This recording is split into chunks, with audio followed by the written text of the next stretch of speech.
Hope you get to enjoy some of today. Beautiful out there across the entire Northeast. Had that quick little system jut across the area this morning. Did bring some quick chilly rain showers that moved through the area, and then the sun came out and the temperatures warmed up really nicely into the 50s across most of the area. As we documented beforehand, a little chilly down by the water, as is going to continue to be the case through our early, well, I guess you say late winter months, but also our early spring months as well, with the water temperatures running very cold.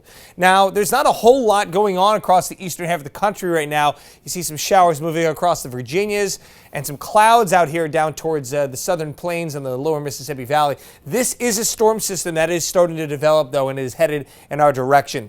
We'll first see a little bit of cloud cover developing, mainly in the manner of some fog overnight, especially down at the shoreline. That could settle on in tomorrow morning.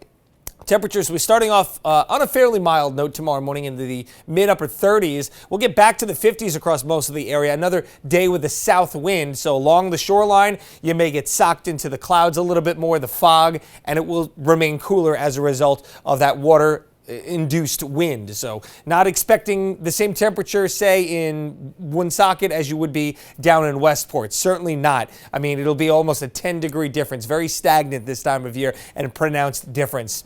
Now, as we work our way into tomorrow night, the rain arrives quickly, and it could be soaking at times. We're also looking at the winds to begin to pick up as well. Wednesday morning, they should really get cranking after midnight, and just not a nice day. Despite the temperatures being close to 60 on Wednesday, it's going to be cloudy, periods of rain all day long, and again, a driving rain with that wind gusting 25 to maybe as high as 35 or so miles per hour. Now, the rain will keep coming down as we head into Wednesday afternoon and evening here. This is going to be a much bigger rainstorm than the last couple that we've gotten, and we'll see some much higher totals, as you'll see in a moment here. But as we look at Futurecast, finally getting the back edge of this last front coming through Wednesday night, early Thursday morning, right around midnight, and we could get a brief burst of some snow here as the storm departs and cold air begins to rush in. This is not going to lead to any kind of accumulation or anything like that. You look at the surface temperature numbers,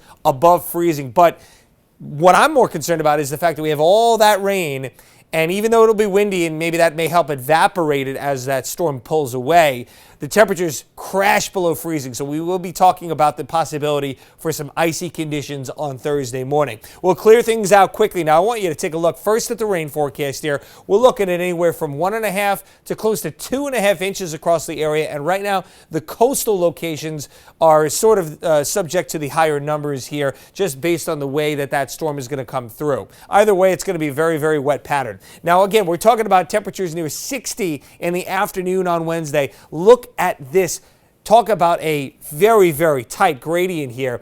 We're looking at still around 60, feeling like 60 by Wednesday afternoon. And as the back of that front is arriving, look at this. It's 20 to 30 degrees colder feeling off to the north and west. And that's just going to blanket the area. We're talking about wind chills Thursday morning, potentially as low as the single digits, but then it gets better quickly. We'll moderate those temperatures during the day on Friday, and then the weekend we're back into the 50s, but we're looking at potentially another unsettled pattern of weather shaping up, and we could be way ahead of schedule for our April showers this year, guys. It looks like that unsettled pattern is going to continue into next week.